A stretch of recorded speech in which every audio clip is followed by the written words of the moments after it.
Welcome everybody after lunch break. I hope that you had a great lunch and that you are awake right now. I don't have any exercise for you to, to be awake, but the topic is important, so I think that you will benefit from that. We have, roughly speaking, 50 minutes together. I would like to be quick to not bore you and have some time for a discussion later on. We'll see how it goes, because I'm a talkative person. But I'm a talkative person, but the question is, and the question was in my past career, if I was an introvert or extrovert. And I will tell you my story today, and I will tell you how you can drive your career as well. So the talk is Powerful Careers of the Quiet Engineers. Why quiet engineers? What's that? My name is Tomek, and I'm an introvert, or a quiet engineer. I would prefer call it that way, quiet engineer, and that's the story why. Because at the beginning of my career, I wanted to be an extroverted person. I saw that in the corporation environment, in the companies, the extroverted people are successful ones. So I wanted to be an extroverted person, and I thought I was. The funny thing was that that's just my thoughts, because maybe before the story began, I will tell you this sign, QR code, is for the feedback that I gathered. As quiet engineer, maybe sometimes I'm shy to ask for the feedback, but basically, this is the tool delivered by Crossweb. I guess any of you know Crossweb in Poland? Yes, some hands. That's the portal that gathers all the speakers and all the conferences. So they have module to assess the talk, to give a feedback. So if you could give that feedback to me, that would be perfect. Yeah, I know that this is the beginning of the talk, so I'm not asking you right now to give me a feedback, but you can open the form, or during the talk I will have this small QR code somewhere on the slide, so you will see and you can scan it. All right, and coming back to my story. So I thought I was an extroverted person. I'm talkative, so that was the aspect that I thought, okay, I'm talkative, I'm extroverted. But this is a wrong one. This is the wrong one, and I painfully learned that thanks to my wife, who learned special tool to assess the personalities. She's a psychologist, so she went to a training, she learned special tool how to assess personalities. The tool is called MBTI, Myers-Briggs test. Have you heard about any of it? 4 aspects of the personalities. And she came back from London, because I was in London where she got training. She came back from London with her heads full of ideas and a suitcase full of papers, and she said, "You will be my first client." I said, "Of course, obviously, I will be." And she gave me the form. The form is very expensive, and she has just 3 of them. I spent like 1 hour, I think, filling all the forms and filling all the details inside. And just right after 1 hour, she checked the results, and guess what? There was a sentence. There was a sentence that I'm an introverted person. And I was shocked. I said, it was like 10 years ago, or 15 years ago even, I admit it was wrong, but I said, this is a stupid test, this is totally wrong. I'm an engineer, so I know what's going on, and I know that I'm an extroverted person, and this is bullshit, basically, right? Obviously, that was very bad for me, because she got unmotivated. She was not happy with my reaction. But also, it was wrong for my personality, because I just declined that I'm an introverted person, and I couldn't support myself with techniques. And then later on, I had some difficulties in the environment, because I thought I'm an extroverted person, and day by day, year by year, I got to this conclusion that, this test was right. So this is the question. This was the question. Am I an introvert, or am I an extrovert? I did a little bit of research, because I would like to have some data, and I came across this guy. Anyone of you knows this guy? Some of you, yes, Carl Gustav Jung, very well-known psychologist and psychiatric, if I'm not mistaken, and he defined introversion and extraversion. That's the definition of what he came to the conclusion. That introversion, this is the attitude type characterized by orientation in life through the subjective psychic contents inside of us. And then extraversion is an attitude type characterized by a concentration and interest on the external object, so outside world. And that was first aha moment, because I said, yes, I'm energetic person, I talk a lot, but I'm rather focused on my inner life, let's put it that way. So that was first sign. And the second thing that was breakthrough for me was that he said that everyone has both sides, external side, focused on external extroverted side and introverted side. So that was a aha moment for me, because I said, that's very good. Because the introversion is the continuum. Sometimes I'm more introverted person, sometimes less. In some fields I'm more introverted, in some fields I'm more extroverted. So it's, as an engineer, and I remember physics from my studies, it gave me the connections with this spectrum of the light. So when you have the visible spectrum of the light, we know that the light is just electromagnetic field or electromagnetic wave, and the visible spectrum of this wave is like with this frequency that you see. And I can move from one side to the other side in terms of the domains I'm in, and in terms of the energy I have, or the attitude I have in a particular day. So that's good sign. And the other sign that he said that I connected with the spectrum is that the one line is introversion and the second line is extraversion. And I thought to myself, okay, so I can have one line, introversion, as a spectrum, and sometimes for some situation I'm more extroverted person, sometimes I'm more introverted. And again, for the extraversion, I have the same. Sometimes I'm more extroverted and less extroverted. So like the two scales. That was a relief for me. And I came across the word ambiversion, which was, like the most aha moment for me, that I'm not an introvert, I'm not an extrovert, I may be an ambiverted person. I don't like this, this signatures, I'm extrovert, or the introvert.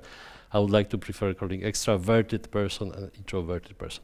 So ambiversion is that if you have both of them inside of you. Aha, that's the animation I was working the whole evening yesterday.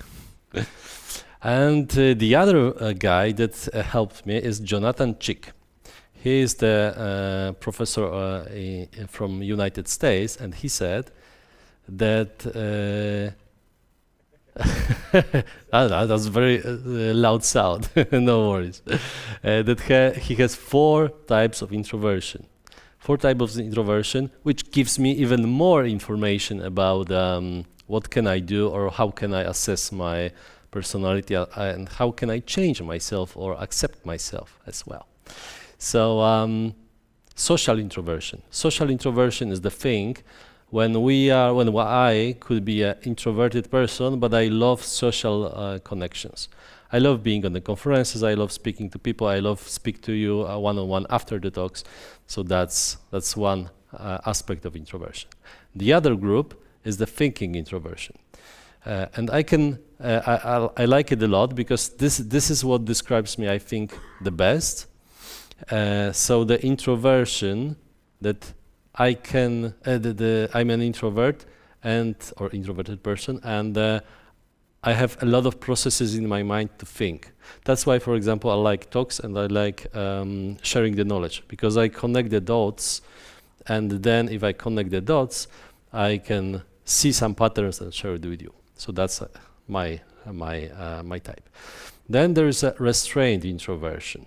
So we are introverted and we are sort of restrained from the social situations. We tend to spend time on our own, so that's restrained. And anxious introversion is more like we have some fears inside of us, which is not, this is our fear, but we are not this fear. And we may be anxious in terms of having social interaction. So that's four types. And if you see those 4 types on the bubbles, that's just my interpretation of it, is that we can move on this scale from left to right and up and down. So if we are restrained, introverted person, we are we can challenge ourselves to try to be more social introverted. Or if we spend the time on our own thinking introversion, as mentioned before, we can challenge as well to be more social, to try. I will give you later on the techniques how to try it. And then we have at the end anxious introversion, which again is something to be worked on, and we are not able to jump. Most likely, like this is just a human nature, so everything is possible, but most likely we are not able to jump from anxious introversion to social introversion. We need to go through those 2 first. So that's the connection. It helped me a lot because I defined myself. For example, when I had my burn down in a corporate environment, I had more tendency to be anxious introvert, and then when I came back from this burnout, and right now I'm in my mood of passion and liking the work, I moved towards the left-hand side of this slide. All right, I like very much this quotation that I found from Dr. Tia Gallagher. She's she has actually the podcast about psychology as well, and she's a therapist. She said that most people with social anxiety, so think about this anxious introverted person, want to engage to social settings, social interactions, but fear of rejection stops them to doing so, and they are disappointed. So at this moment, I remember the time, like many years ago, when I had this burn down. It was very true for me as well. Why? Because people presence trigger emotions in us, in every single one of us. This is about judging, that we don't know if what other people thinks about us. This is about being afraid of exposure to unknown people. So it triggers emotion. And we have nervous system, like, the main CPU is our brain, and or the nervous system, which is, by the way, based on electricity. And this nervous system gets some stimulus from outside the world, right? From the other people, from the situation we are having right now, for example, and so on and so on. And we are varied by the technicalities of this nervous system. So some people can have more tendency to have the system more, I'm missing the word, not robust, but never mind, I will come back to that. But this system can be more stable for some people or less stable, for example, right? So we have different hardware, let's put it that way. And the question in my mind was, okay, so if we have different hardware, so are we born that way? Was I born more introverted person or not? That was very, very important question for me, obviously, right?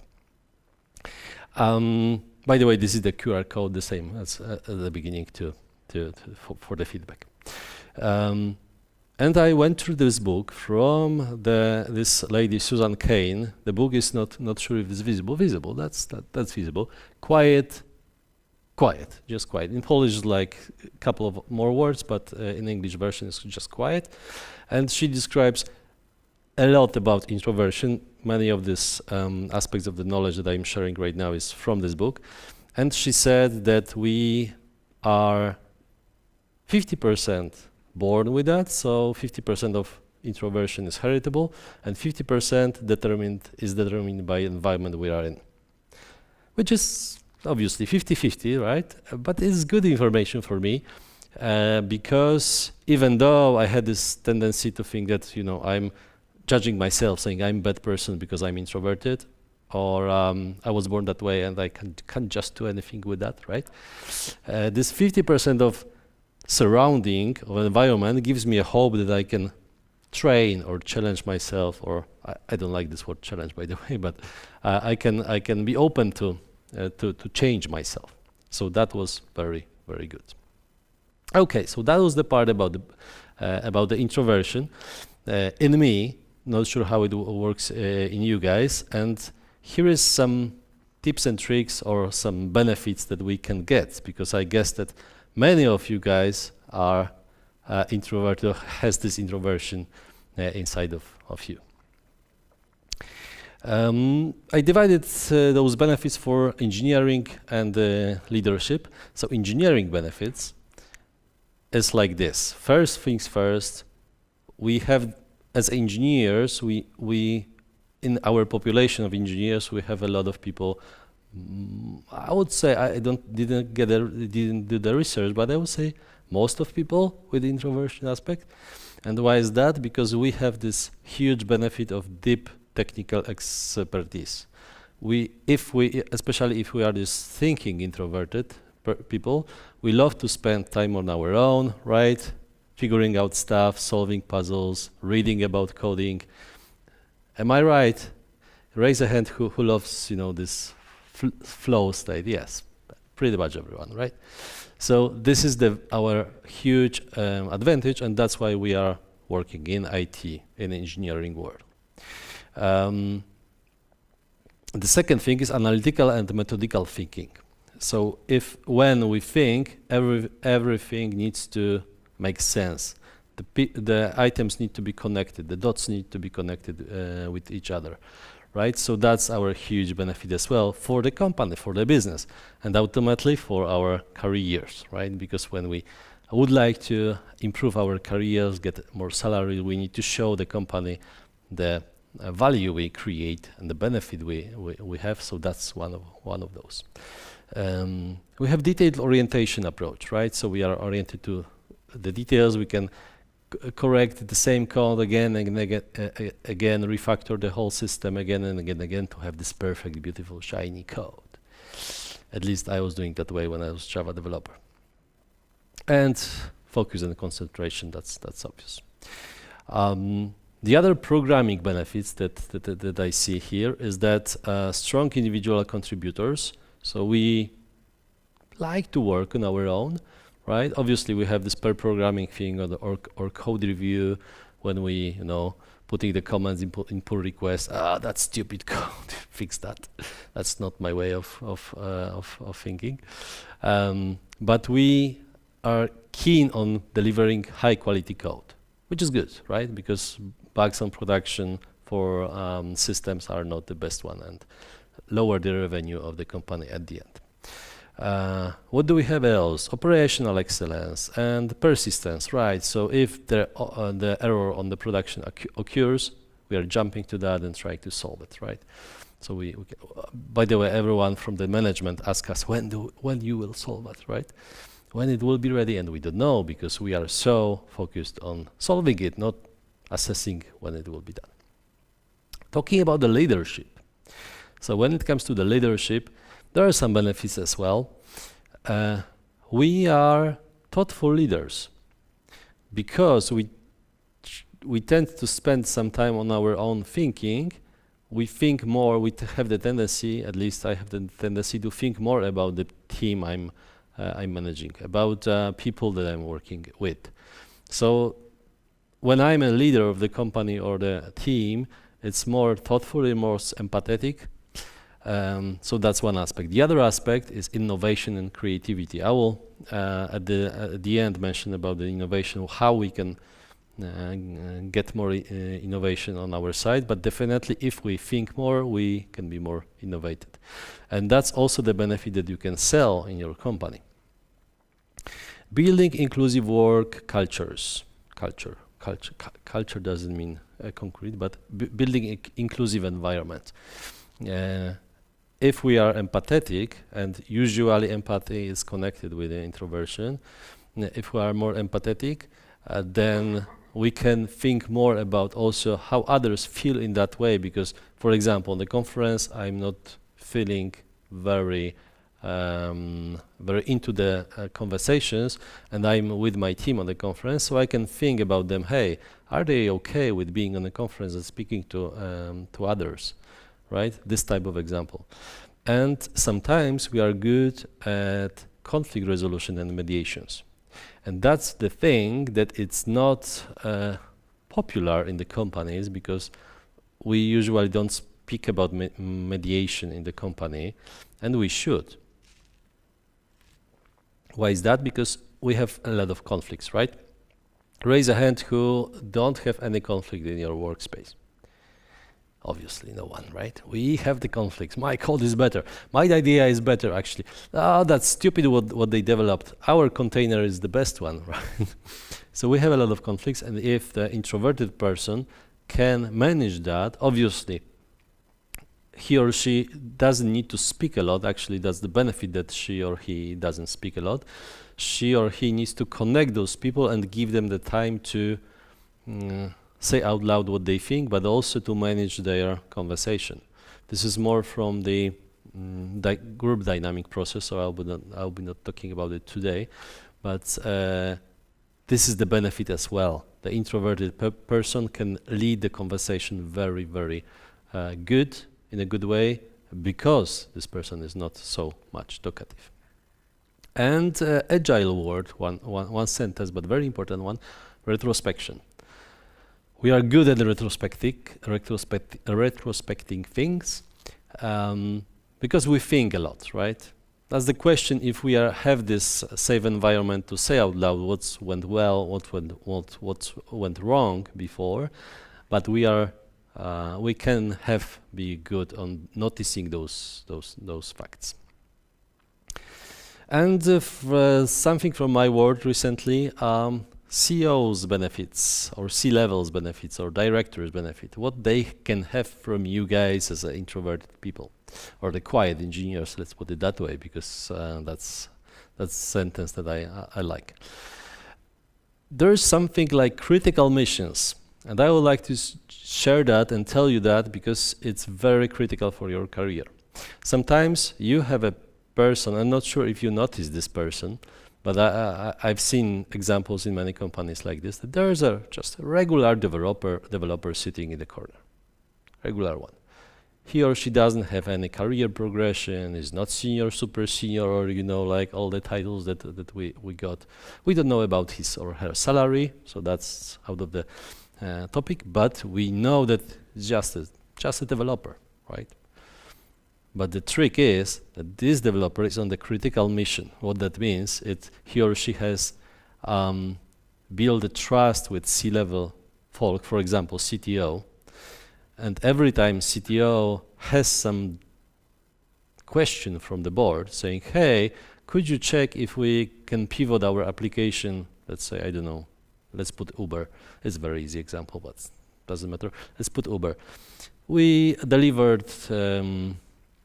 we were dealing with drivers. Right now, the law in Poland changed. There are more regulation into that. Let's do the pivot. Can we deliver food? Hey, our dear CTO, could you provide me the answer by tomorrow if our app is ready to deliver food? For example, or if it's ready to deliver this volume of requests. And this CTO, usually he or she has a lot in her or his head and on the plate, so he's not doing it himself or herself. He's asking the person, this critical engineer that he trusts, and say, hey Mark, let's put it Mark, hey Mark, could you check it for me for tomorrow, or let's have 2 days, right? Don't bother about planning, don't bother about agile teams and so on. I will make sure you have the time, full days, what you need, pizza, coffee, whatever, please check it to me because I need to deliver it to the board.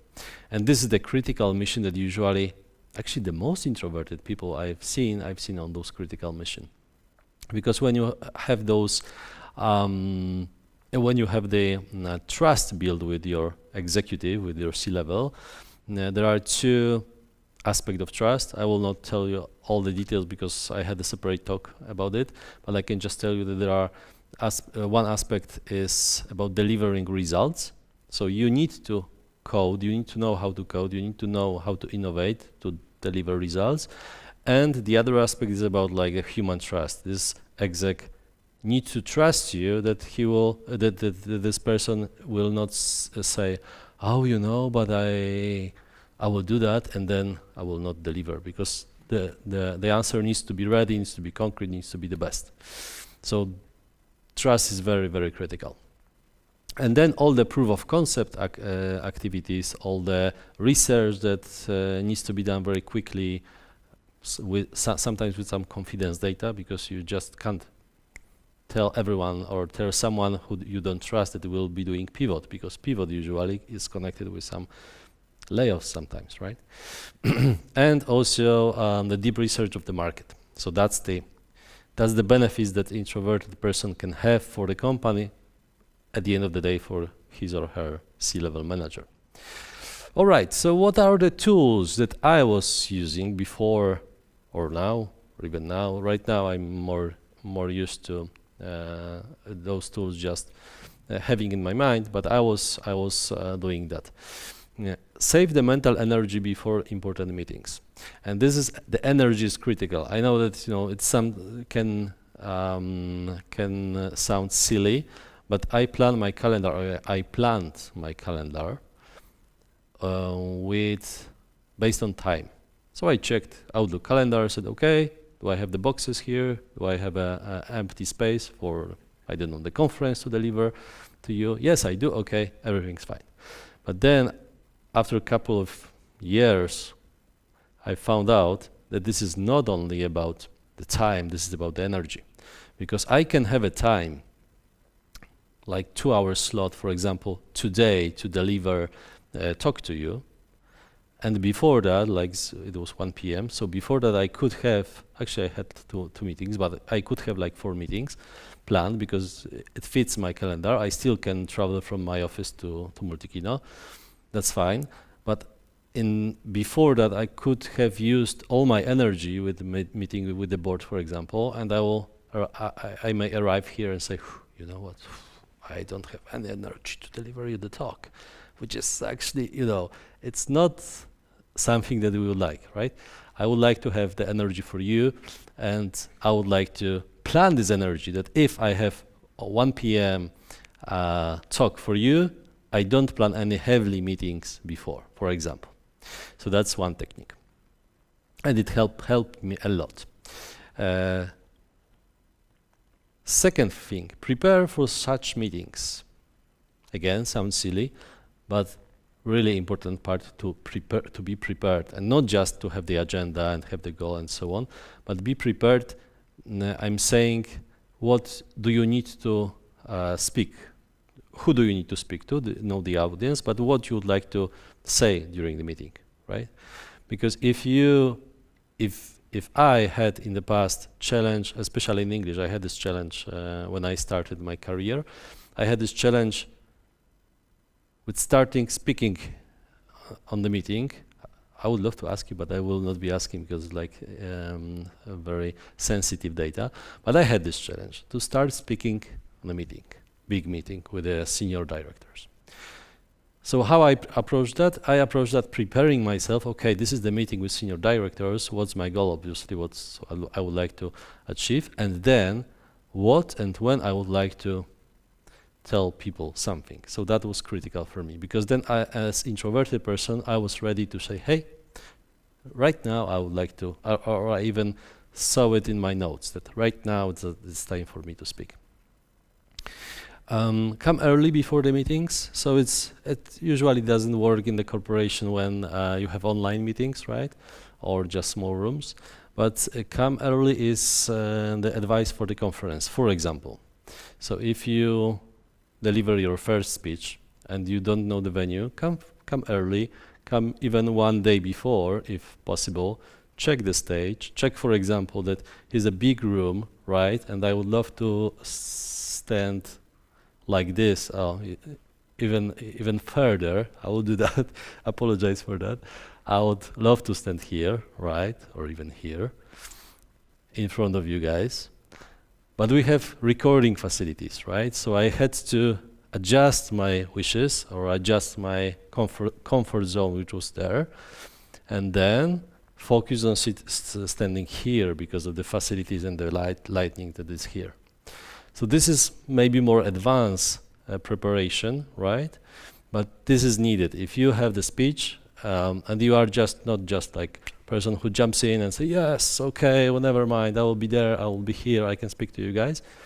It's better to adjust yourself, to stay calm, to have the feeling that, okay, I'm here, I was here yesterday, but by the way, I wasn't here. I was here like 2 months ago on a different conference, but anyhow, I was here yesterday, I was standing here, I feel okay. You can even use, if you are not feeling secured here, you can use, this table and stay like this. So all this maybe stupid things that sound stupidly helps a lot.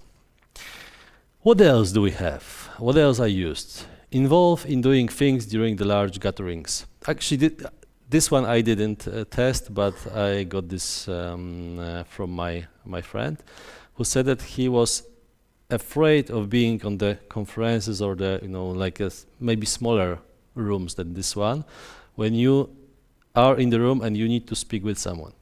That was difficult for him.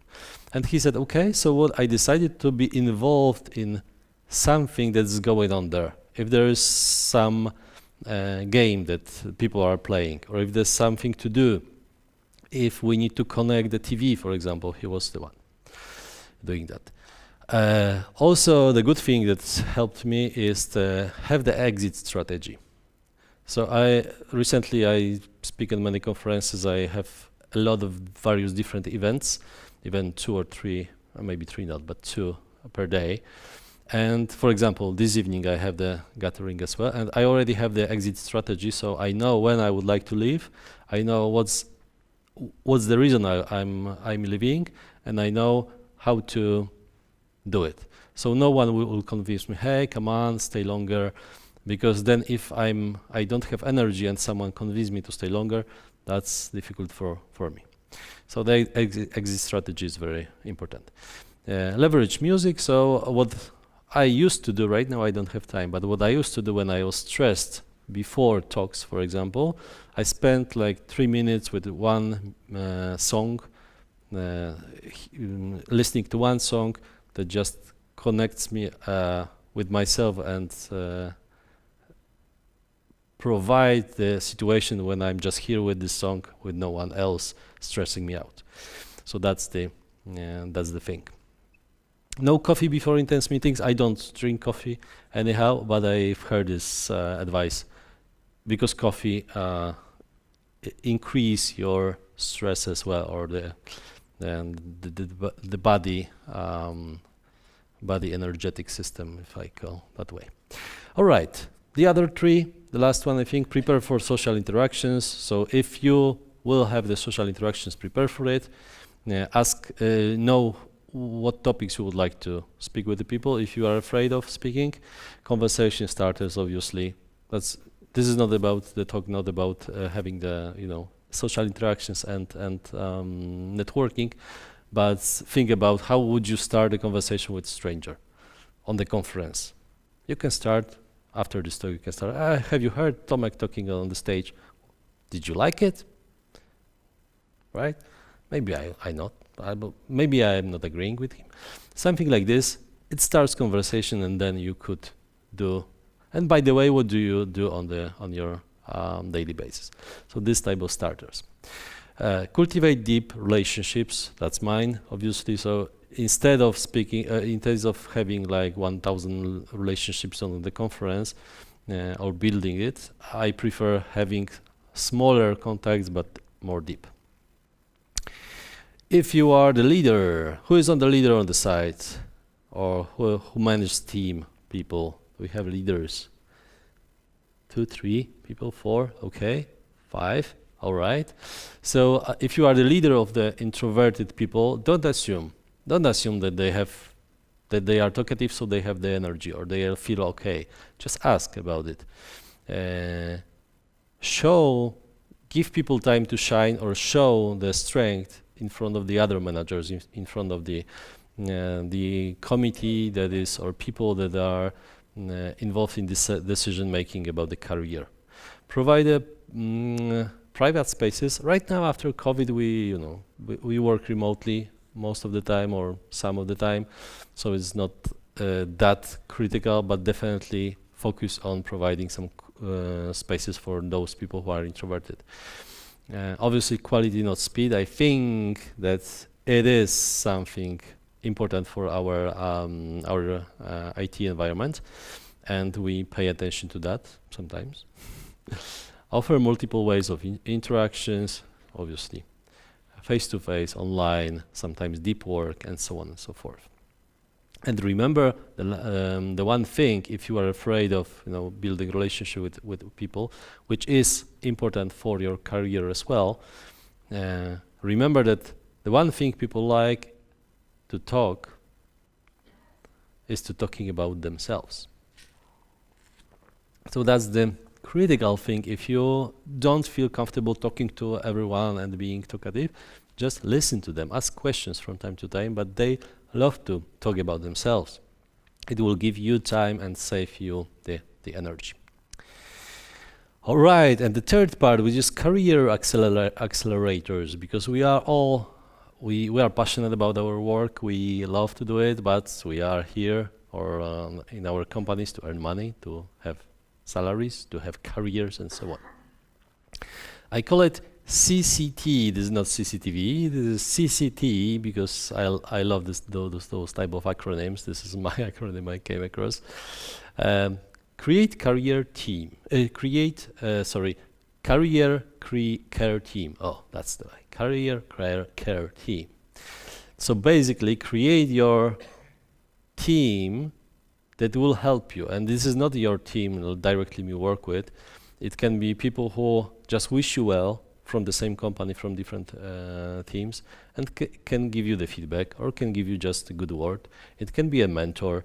It can be a person like a manager from the other organization. It can be your manager, if that's your manager that cares about your career and wish you best. That's perfect, because he or she is the advocate for you. But focus on that you are not alone. You can create the team around you, or the group around you is a better word, the group. So CCG, not CCT, career care group, that will help you with your career, will explain you, will be your advocates in the company. Second thing, which is critical, build a portfolio of your career. Because if we are quiet engineers, we do stuff, but we are not focused advertising what we are doing, right? We are more focused, we tend to focus on doing stuff. Is anyone in the room who is keen on speaking out loud about what she or he is doing? We have better things to do than just speaking about ourselves, right? But this is critical that we will present what we've done. So the easiest way is to have portfolio, even website outside of the company resources that your manager or manager of your manager can go and see, oh, this John Smith is actually doing great stuff. I didn't know. I found out from the outside world about it.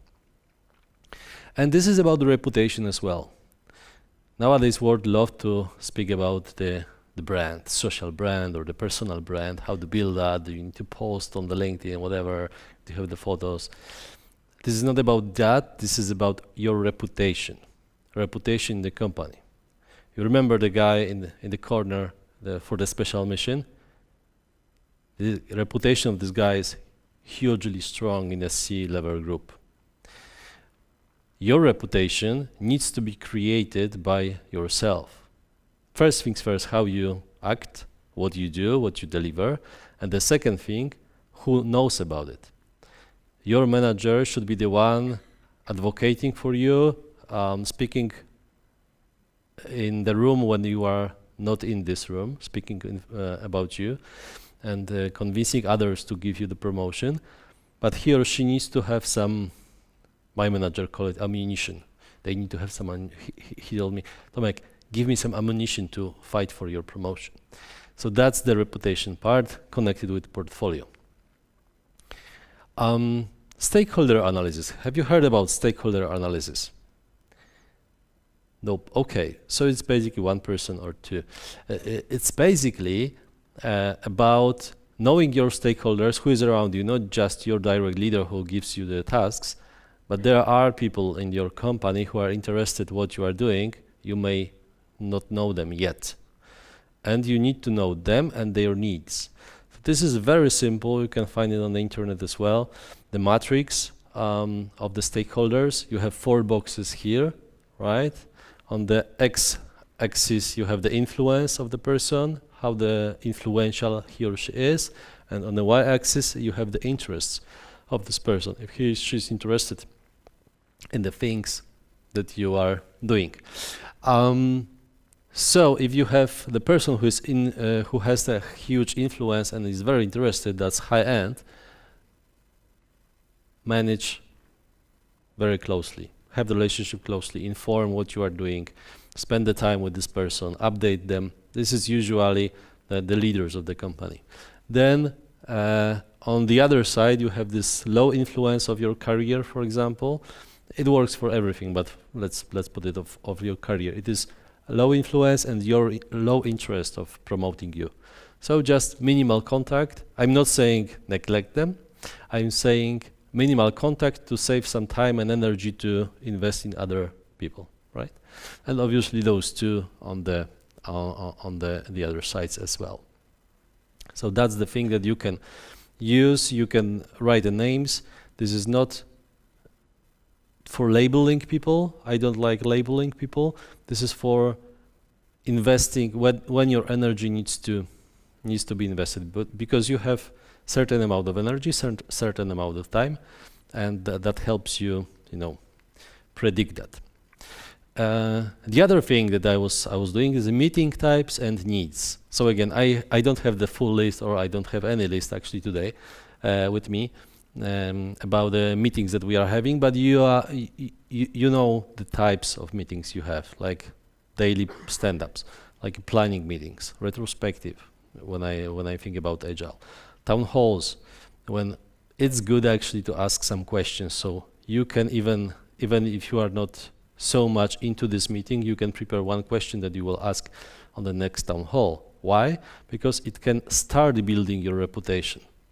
It means that, hey, there's John who asked this important question that I didn't think about as a leader, as a C-level manager. I didn't know that John exists actually, because I have like 400 people. But right now I know, and I will speak with him when I'm in the office, for example. So listening all the meetings and the needs that it's on this meeting and how you can fulfill that also help planning your career. And coming to the end, I just would like to share with you that there are some research saying that 70% of high sensitive people have the introversion aspect. So I feel like I'm a high sensitive person, and at the beginning I thought it is the same like with introversion, that this is disadvantage of my personality, disadvantage of me, and it will stop me for making a career. And actually, when I found out that this is a huge advantage, I found out that I can use it in my favor, because sensitivity may lead to overstimulation, which is a bad thing, right? When I have many things that stimulates me, I mentioned at the beginning, I can be overstressed and be even more anxious, right? I can move to this to the left-hand side of this slide with 4 cycles. But then, when I carefully manage this stimulus, it can lead to vulnerability. Have you heard about vulnerability? And I'm not talking about system vulnerability, I'm more talking about humans vulnerability. Have you heard about that? 1, 2, 3, 4, 5. Have you heard about Brené Brown, by the way? Yes, I recommend you. That's an American psychologist. She talks a lot about vulnerability and fear and shame, and why everyone has this fear and shame inside of us, and how to overcome it. I will not talk more about that because we don't have time today, but I will tell you that vulnerability, like our vulnerability, is like a human one, is showing who we really are. For example, my vulnerable point here is that I'm telling you my story, what I was, what I thought I was, and who I am right now. That's a vulnerable place. But this vulnerability gives me the opportunity to be truly myself, and then come with ideas. Tell you ideas, but also invent some ideas. And that's the way to creativity and innovation. Because during the meeting, for example, when I'm truly present and I'm not afraid of speaking out loud about maybe stupid ideas, but my ideas, I will tell people. And this is where creativity is born, right? When innovation is born. Someone can tell me, this is a stupid idea, but can build on that. Obviously, I hope that people are not doing like this in the companies, but they could, right? But they could build on that. They say, for example, this, delivering food is a stupid idea, but we could deliver the packages. I didn't think about delivering, so you can build on that. So being true self in the work environment gives you also in your career a boost. It is not easy, but it will give you a boost. And it will lead also, it can lead to gratitude. Because if you are as you are, present as you are, you have the creative ideas, then you can be open to appreciate others. And also you will not tell others, hey, you have stupid ideas, whatever. You can be grateful that you spend some time with other people, and other people are open and saying maybe sometimes stupid ideas, but are not afraid of speaking with you. So it gives you also this mental health aspect, if you will. All right, at the end, I would like to end up with this quote, which is quite long, but very, very important, and I will read it for you, maybe from this part. So the secret to life is to put yourself in the right lighting. For some, it's a Broadway spotlight. For others, it's a lamplit desk. Use your natural powers of persistent concentration and insight to do the work you love and the work that matters. Solve problems, make art, think deeply. That's the quotation from Susan Cain from this book, Quiet, that I recommended. So again, I recommend it to you. Thank you very much for today. This is the QR code again for the feedback. You can visit my main page, manugiewicz.com. This summer, I will be kicking off a career mentoring project. So if you are the ones who would like to develop your careers, stay tuned with my socials, with the page, and I will provide the details and help you. And thank you very much for this full, actually 50 minutes, because I see 59 seconds already on the clock. Thank you very much.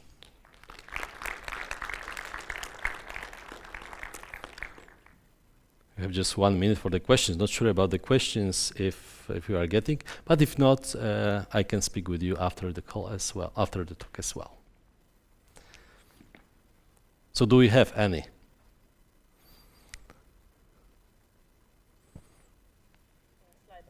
Slido, okay. So I don't have Slido. Do you have Slido to open? Because that's my mistake that I didn't open. There are some questions. Okay. These hints put introverts into uncomfortable situation to drain a lot of energy. How to prevent the draining energy? Should we force ourselves? No, definitely not forcing ourselves. And this is just a proposition what worked for me. So I'm not saying that every introvert needs to put into social interactions if you don't have this need and you don't want. Definitely this is not forcing. For me it was forcing because I was introverted. I wasn't afraid of people, but I was like having the distance. and I forced myself treating myself as an extroverted person. When I found out that I'm an introvert, it's okay, for example, to be in the conference venue and not speaking to anyone, just drinking water. It gives me a relief.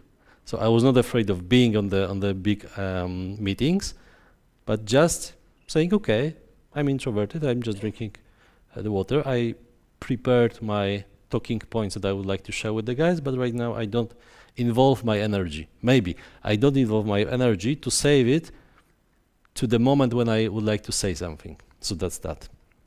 Okay, the second one, have you looked into the autism ADHD?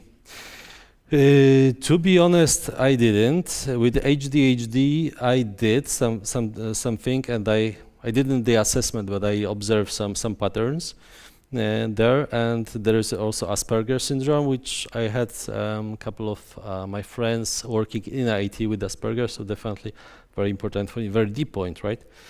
Yes, and that's that. Can we have the presentation shared so it can be sent to us deciding to on our RISE promotion? Yes, definitely we can share. Not sure about GeeCON infrastructure, but if you write in me on the LinkedIn, I will share with you a PDF from the deck. All right. I think that's it for now. That's the time. Time ends, it says. So thank you very much again, and enjoy the rest of the conference.